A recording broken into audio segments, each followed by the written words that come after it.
Me pareció que la mejor manera era poder recordar que se cumple un año de la trágica desaparición y posterior aparición de Santiago Maldonado.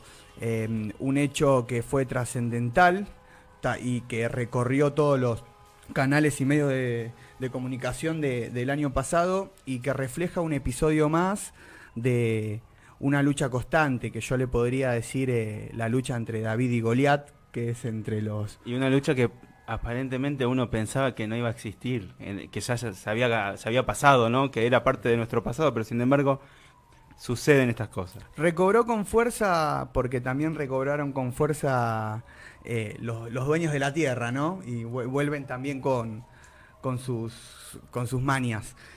Bueno, en primer lugar, esta historia, este cuento empieza con un muchacho que se llamaba Facundo Jones Guala, que fue detenido. Él era dirigente y es líder hasta el día de hoy de la Pulof de Cuyamén, una comunidad mapuche que adquiere relevancia a partir del hecho de Maldonado, pero que ya muchos meses atrás había comenzado a tener sus reclamos y sus posicionamientos y bueno, esta historia empieza así, con un muchacho como Jones Guala, que es detenido y que comienza el conflicto mapuche en todo Bariloche y alrededores.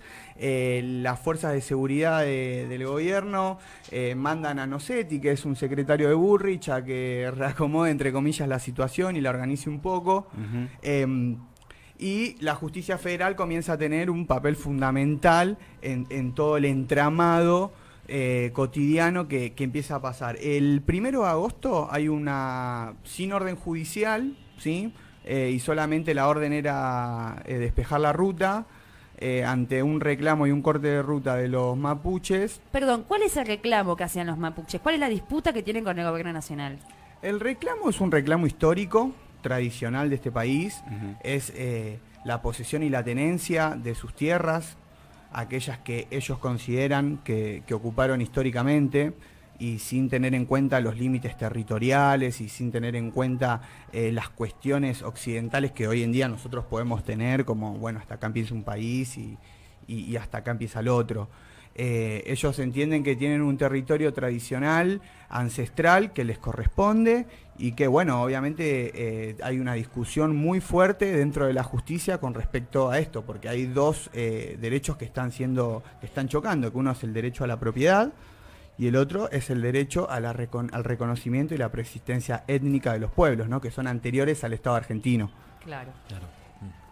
Bueno, y siguiendo esta cuestión, empieza después de la desaparición el 1 de agosto.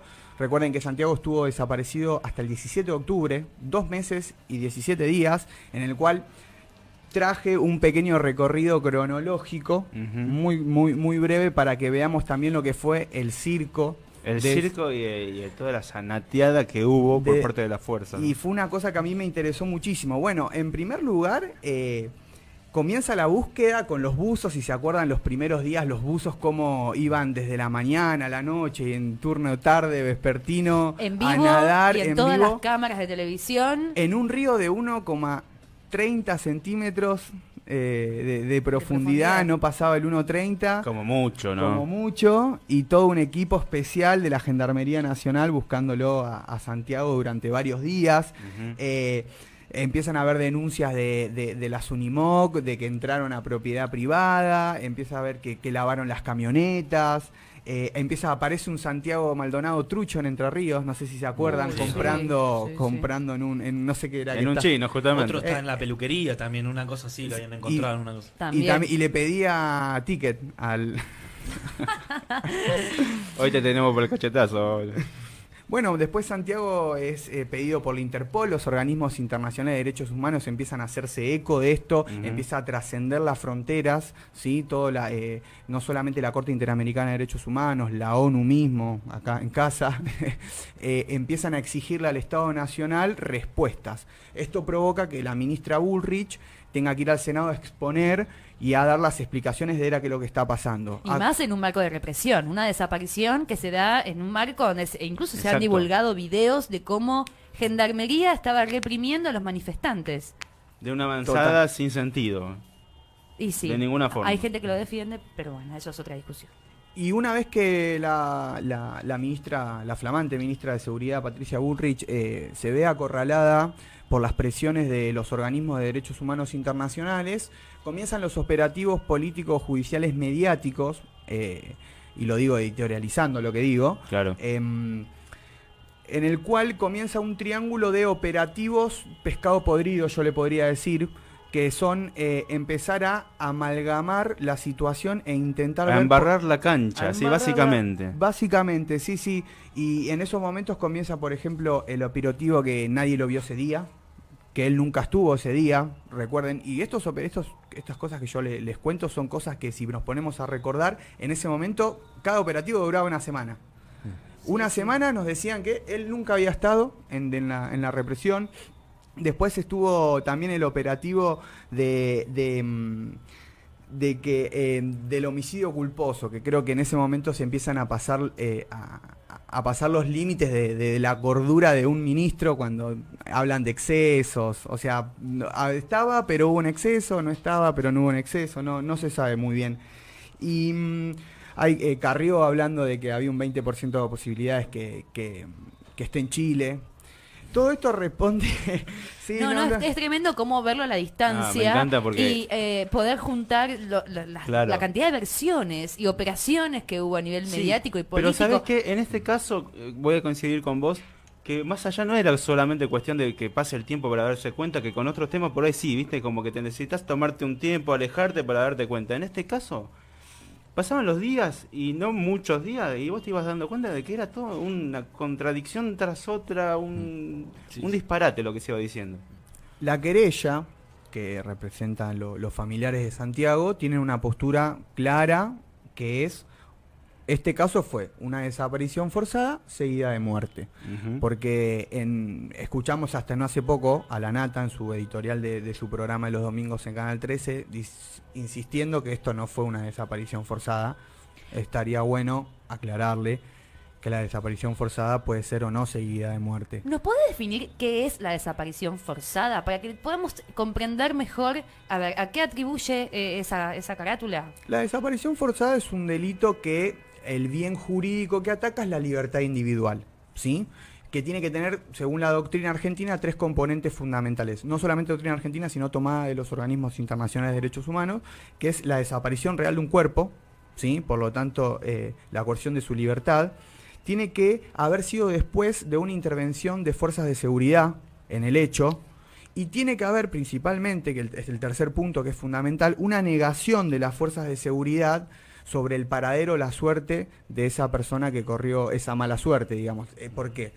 Porque no podría ser una desaparición forzada si la policía admite que tomó al cuerpo en su poder, porque ahí estaríamos hablando de que esa persona tiene que estar puesta a garantías procesales ordinarias como cualquier que ciudadano, que nunca existieron, claro, tal cual. La desaparición forzada es eso, es sacar a una persona de su estado civil y volverlo un muerto civil, porque no se le proveen las garantías procesales y las garantías constitucionales que cualquier persona que es detenida por la fuerza de seguridad debe tener. Claro. Bueno, y esto venía a raíz, todo lo que pasó de Santiago, que está bueno verlo, por la cuestión de la pelea trascendental que fue entre el grupo Benetton y los mapuches. Recuerden que Benetton es una persona que allá por la década del 50 o 60 era un pobre del sur de Italia que le había regalado una máquina de coser a la hermana y que empiezan a estudiar diseño, o sea, a estudiar, digamos, de calle, ¿no? El muchacho empieza a crecer, se vuelve un emporio. Allá por la década de los 80, el grupo Benetton, y en los 90 posa sus ojos sobre los lugares más hermosos de este país que a mi consideración están en el sur argentino. En la década de Menem es donde él adquiere la mayor cantidad de sus tierras en la Patagonia, y por eso es también que este conflicto se da ahora, en este momento, porque hay una cantidad de habitantes del lugar históricos que no quisieron relegar de sus espacios tradicionales, como otros sí. Yo estuve averiguando mucho y la verdad que hay mapuches que están contentos en trabajar en las estancias de Benetton y hay otros que no, y sus primos no. Claro.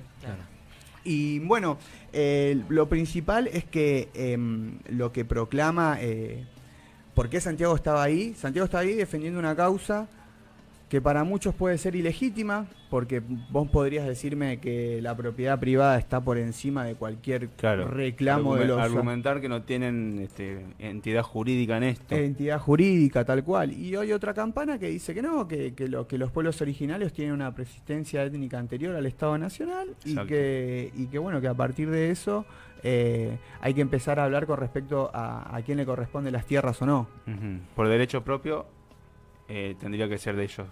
Igualmente por antigüedad, por decirlo así. Tal cual, los reclamos igual de la comunidad mapuche trascienden a la tierra, porque a veces eso, digo, el caso de Maldonado tuvo que ver con eso, pero los reclamos son históricos, son reclamos de reclamar sobre un Estado que sea plurinacional, que comprenda, que darle la personería jurídica. En el año 2006 se había sancionado una ley de registros de comunidades en el cual todos los pueblos originarios que estaban interesados en recuperar el dominio territorial de sus tierras tenían que registrarse en un archivo, y bueno, todo eso después se fue para atrás con el cambio de administración y todo lo que pasó en este último tiempo, digamos. El conflicto sigue. Cuando aparece muerto Santiago, obviamente es una lucha y es un ida y vuelta que no concluye. ¿Cuál es la situación actual entonces de esas tierras a partir de la aparición sin vida de Santiago? La situación actual es que Luciano Benetton tiene las tierras en su poder, obviamente con títulos válidos y oficiales del Estado argentino, pero hay una porción de su territorio muy ínfima, la verdad, en porcentaje de su dominio territorial entero es una porción muy ínfima, que está ocupada por casillas, voleas y piedras. No hay ninguna organización kurda, terrorista, islámica. Como quisieron plantar también en uno de en su momento querían embadurnar toda una cuestión entramado como internacional, viste, delirante. Sí, el término RAM también se inventó en ese momento, ¿no? Se inventó el año pasado con la desaparición de Santiago. La verdad que ahí sería una opinión, creo yo, particular de cada uno. La organización, en teoría, existe. Existe en teoría la organización. Y lo más interesante de todo esto para quienes estamos en el mundo de la justicia y las discusiones que se dieron durante todo el año pasado, y que es bueno recordar el aniversario, es que dejó en evidencia nuevamente la complicidad de las fuerzas de seguridad con los grandes terratenientes del sur de la Patagonia. Cuando nosotros equiparamos y ponemos en el mismo nivel a determinados actores sociales con poderes fácticos distintos, estamos cometiendo un error desde acá de Buenos Aires, desde acá del centro hablando, y no estamos entendiendo la realidad que está pasando en el país, digamos. Y sí, por supuesto. Además, esto también debe pasar en otras partes del país, ¿no? En el norte, quizás. Sí, está pasando justamente está pasando en el norte, está pasando en Paraguay, está pasando en Chile, está pasando en muchos lugares de Latinoamérica. Ahí se recobró con fuerza la sed de venganza de aquellos que no permiten la libertad del otro, o al menos esa es una opinión particular mía. No, que la comparto plenamente igual. Y volviendo a Santiago, hubo varios intentos de cambiar la carátula del expediente. Hubo varios intentos de cambiar la carátula. La primera carátula fue la desaparición forzada. Se tachó y se volvió a escribir muchas veces el nombre del expediente. Lo que hoy en día está claro que todavía no sabemos qué pasó con Santiago. No. Lo único que sabemos es que apareció 2 meses y 17 días después en el río en el cual había sido rastrillado 3 veces, río arriba, en un río que no supera el 1,5 metros, y que se tocaron muchas pruebas y se ensuciaron otras. Quien escucha a Sergio Maldonado quizás de alguna manera pueden sentir la injusticia que debe ser que te quiten de tus derechos como ciudadano, porque la desaparición forzada hace que la justicia sea relativa. La desaparición forzada termina siendo un elemento que nos recuerda a los momentos quizás más oscuros de la historia argentina. Por supuesto, y ahora con los atributos, ¿no?, que se les va a comenzar a dar a las Fuerzas Armadas, también termina siendo polémico. Polemiquísimo, porque es también la derogación de una ley sancionada, a ver si me ayudás, Emiliano, en 2006, sí, la ley de Néstor. Le dicen decreto a Nilda Garré. Hace poco Macri derogó este decreto de Nilda Garré, y en el nuevo decreto cambia la doctrina de la fuerza de seguridad. ¿Sí? La fuerza de seguridad el fin constitucional que le manda el pueblo argentino a través de su constitución es justamente la seguridad exterior, ¿sí? Ante un ataque interno. Lo que entiende la doctrina que en derecho le llaman la mexicanización de las Fuerzas Armadas es entender que hay otro enemigo nuevo que se llama terrorismo, que se llama narcotráfico, que está en todas las esquinas y que las fuerzas de seguridad ya no tienen que cuidar las fronteras, sino tienen que cuidar mirada para adentro. Esto ya pasó en este país. Esto, la doctrina de seguridad nacional ya pasó y que el enemigo era el chico de pelo largo y sabemos cómo terminó. No, y también una cosa muy importante a destacar, que en estos países donde está la militarización en las calles para supuestamente dejar o romperle los canales de la droga y demás, que es para eso que está supuestamente ingresando, no quiero decir los militares, pero sí, bueno, no sé cómo se llama el cuerpo militar en realidad.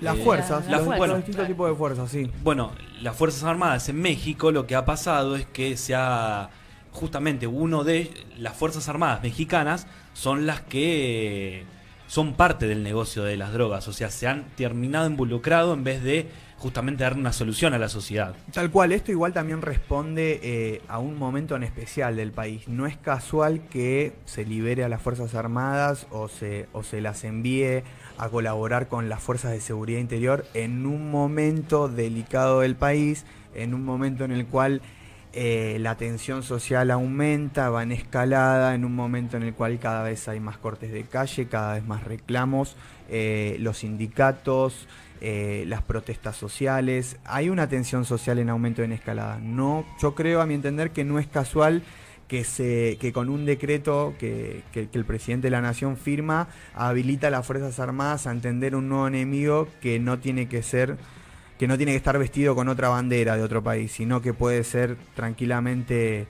alguien que esté caminando por la calle. Por lo tanto, se habilita a las Fuerzas Armadas, aunque los grandes medios de comunicación no lo digan, a patrullar las calles de las grandes urbes de este país. Y se acercan esos fantasmas que creíamos haber pasado, ¿no? Sí. Lamentablemente. Claro, y encima el argumento no sé si del mismo gobierno, pero de mucha gente es bueno, pero tenemos que superar el pasado de nuestro país, tenemos que aprender a que el rol de las Fuerzas Armadas van a venir a protegernos, y uno no entiende que el problema es el abuso de las fuerzas.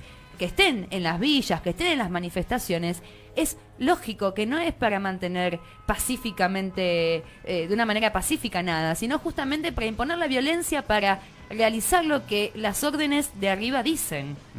Los números no cierran con la gente afuera, y cuando los números cierran con la gente afuera, hay una escalada de violencia. Eso va a pasar en este país y pasa en cualquier otro. Es una fórmula social. Dado que encontraron el cuerpo de Santiago, bueno, que se asimiló, que fue una muerte natural, que se ahogó, ¿hay un avance en este año que pasó casi? ¿Hay un avance que pueda favorecer por lo menos a la familia de Santiago? El avance es nulo. Cuando depusieron a Otranto y pusieron a Geral como juez federal, se termina de consolidar el modelo que buscaban de justicia en la Patagonia Argentina, ¿sí? Nochetti, que es el subsecretario, como lo comenté anteriormente, de seguridad, mano derecha de Patricia Bullrich, que está al mando de la coordinación de la Fuerza de Seguridad en toda la Patagonia, dejó muy claro durante todo ese tiempo que acá no iba a haber autocrítica para nada, ¿sí? Comodoro Pi, la justicia federal, puntualmente el Poder Judicial en su conjunto, responde a los poderes tradicionales, y en la Patagonia responde a los dueños de las estancias, ¿sí? Esto es así. Las policías y gendarmerías y prefecturas responden a los dueños de las estancias. No alteró ni varió a través de todos estos años alguna situación en la cual se pueda reconocer a los pueblos que habitan y que reclaman sus tierras algún tipo de solución alguna. Muy bien, bueno, un tema que te invito que vayas planeando, que podés venir cada tanto a debatir este y otros temas más, por supuesto. Este es un tema, sí, muy duro, la es verdad. Duro, que presta mucho más también tiempo, obviamente. Es la pálida. Pero sí, lamentablemente, pero hay que tratarlo, porque si no, si uno se deja llevar por los medios normales, vas a vivir hablando de cuadernitos, ¿viste? Es que claro. Y fue un tema que se trató arbitrariamente en ese momento, que es el día de hoy, que si alguien tiene que resumir lo que pasó con Santiago Maldonado, muchas personas opinan que es un reaccionario, que fue un reaccionario y que en definitiva estuvo bien lo que pasó, la represión policial en ese momento, algo habrá hecho, exactamente. Y es importante que estos medios como el nuestro tengan personas que nos ayuden a entender la realidad como tal.